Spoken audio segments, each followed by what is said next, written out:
We just sent warnings to 14 counties in 5 states to clean up their rolls or face federal lawsuits.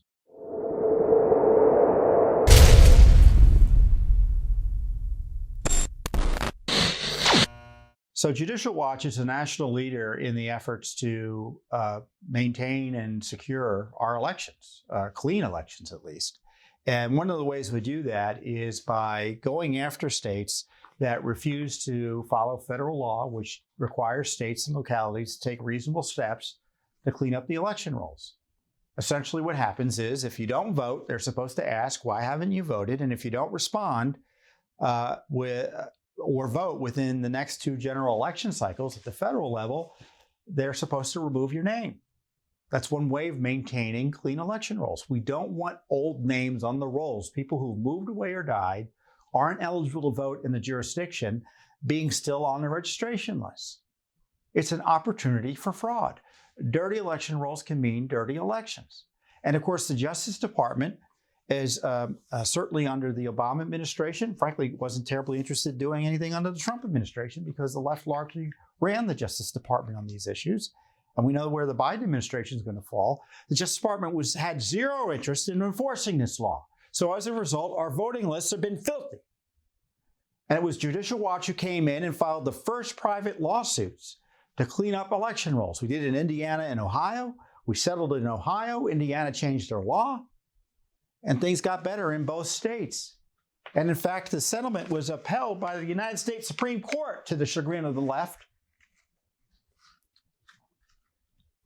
further confirming the process I laid out as being what is supposed to be done under law. And that resulted in a major lawsuit in California and Los Angeles County being settled with Judicial Watch. And they agreed as part of their settlement because their lists were dirty. They hadn't cleaned their list, best we could tell, in 20 years.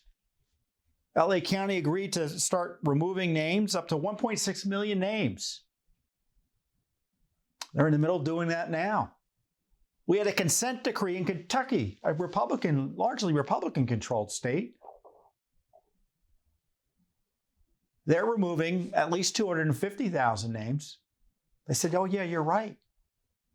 We have lawsuits in Pennsylvania we filed. We had a lawsuit in Colorado we filed that was just approved by a judge to go forward. And we still have a lawsuit in North Carolina on this very issue. So we haven't slowed down in one bit. And in fact, we just speeded up again because we just sent warnings to 14 counties in 5 states to clean up their rolls or face federal lawsuits. So initially, when we began this type of litigation, you start looking at census data, you compare it to voter registration data, and you see that you have more people oftentimes you saw you had more people on the voting rolls than were living there and eligible to vote according to the census. And that was pretty good information in terms of giving us like a warning that, hey, there's something going on. They got more people on the rolls than are living there and eligible to vote. They're probably not doing their job in terms of cleaning them up. The census data isn't available yet this year, but there's other data that one could look at. And the data is material, registration material and information about their cleanup process that counties and states provide to the Federal Election Assistance Commission, which is a federal agency. So it's got to be correct.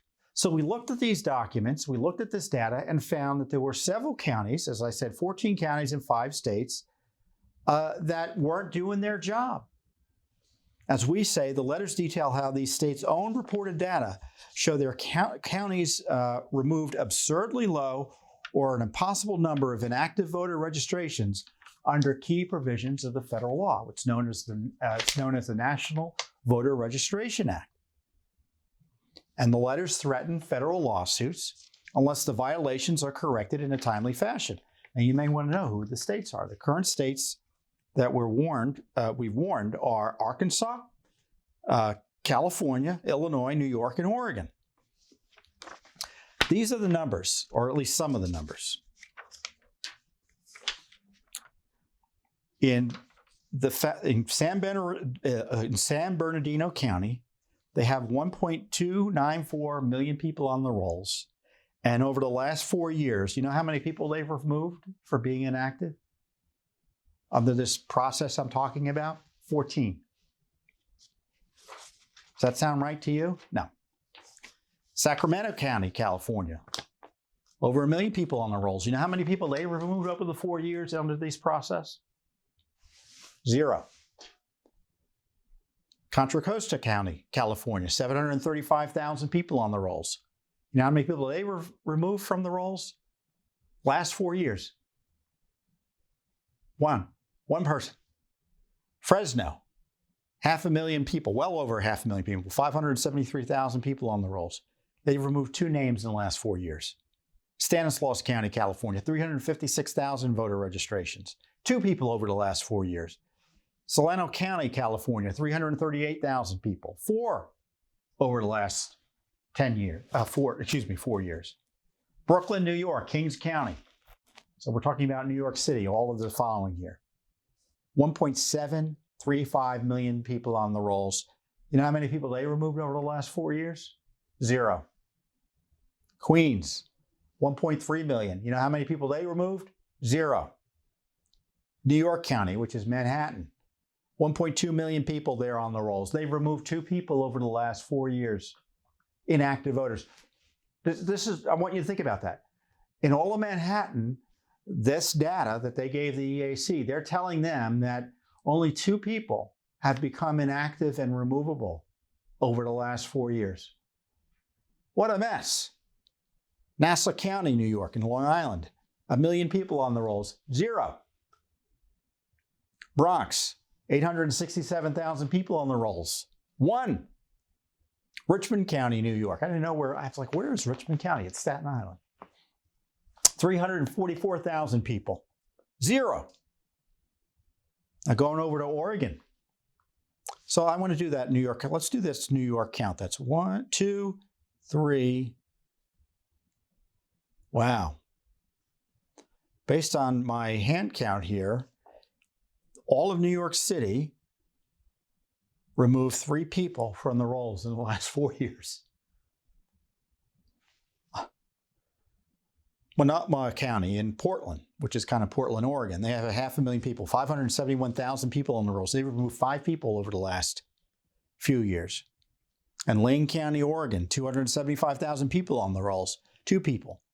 So the total of these counties, number of voter registrations is 11,848,651. And those counties in California and New York City and Portland and nearby have only removed 33 of those names from the rolls. Bob Popper, who is our senior attorney, you've probably seen him on our YouTube channel. He's a great guy. He's testified to Congress. He's director of our efforts to clean up elections.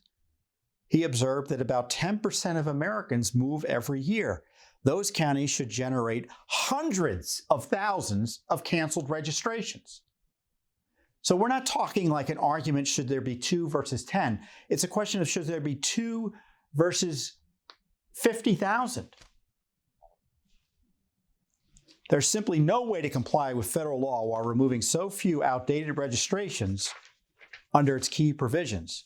And again, and as Popper noted, and as I noted in the beginning, these are not our numbers. These are federal numbers that these entities, these state and county entities, reported to the feds. They came directly from state reports to the Election Assistance Commission, a federal agency. Now, Popper knows what he's doing. He was formerly deputy chief of the voting section of the Civil Rights Division of the Justice Department. So he used to litigate these cases for the United States. Now, we also sent letters threatening lawsuits against statewide election officials in Arkansas and Illinois on the ground that many counties in those states also had low numbers of statutory removals. So they have all these names on the list. People are obviously moving away, and the names are bad. They're ghost voters. They shouldn't be on the lists anymore, and they're not being removed.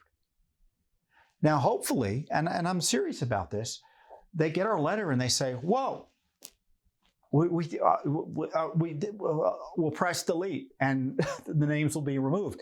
And you may laugh, but that's happened before. We did that in Pennsylvania. We have a lawsuit against certain counties in Pennsylvania. But we didn't sue Allegheny County because we gave them this notice letter that I'm talking about. And they said, oops, we're sorry. And they removed 69,000 names completely. So hopefully they do that and we don't have to sue. But we have to, if they don't do what we want them to do, we will sue. As I said, this isn't idle threat making. We've sued repeatedly. And why is this important? Well, it's important because you want your voting rolls to be clean. But it's doubly important because of, I think, the terrible policy of widespread and massive vote by mail. You're relying on these lists to mail out votes, to mail out ballots.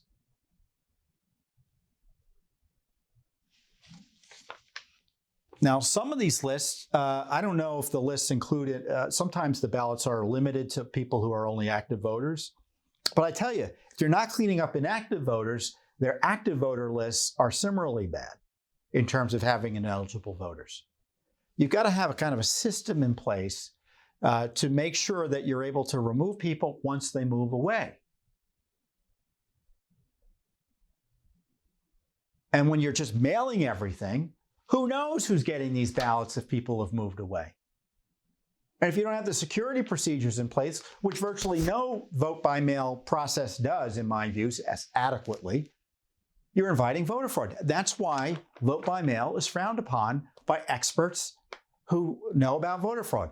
Now, I know we're being told, oh, don't worry about it anymore. It's because the left likes it. So we're not allowed to talk about what we've been saying for the last 30 years on vote by mail, how it's a riskier way of voting in terms of providing more opportunities for voter fraud and voter intimidation. And if the lists are dirty, it's doubly bad. So more is coming. There are other states that got problems. I don't know if we're going to threaten to sue them, but we're going to tell them there are problems.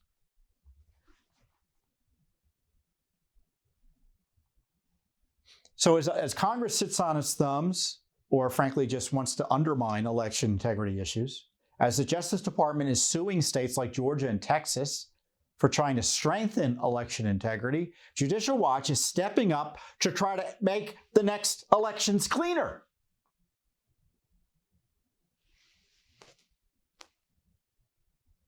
I'm hoping we get names removed immediately.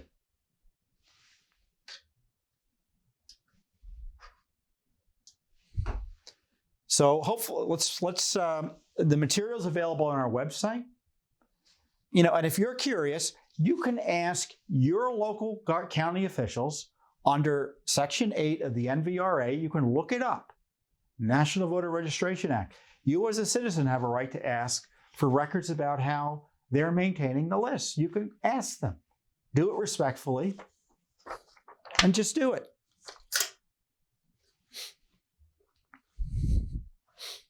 They're going to hate that I told you can do it yourself, but that's the law.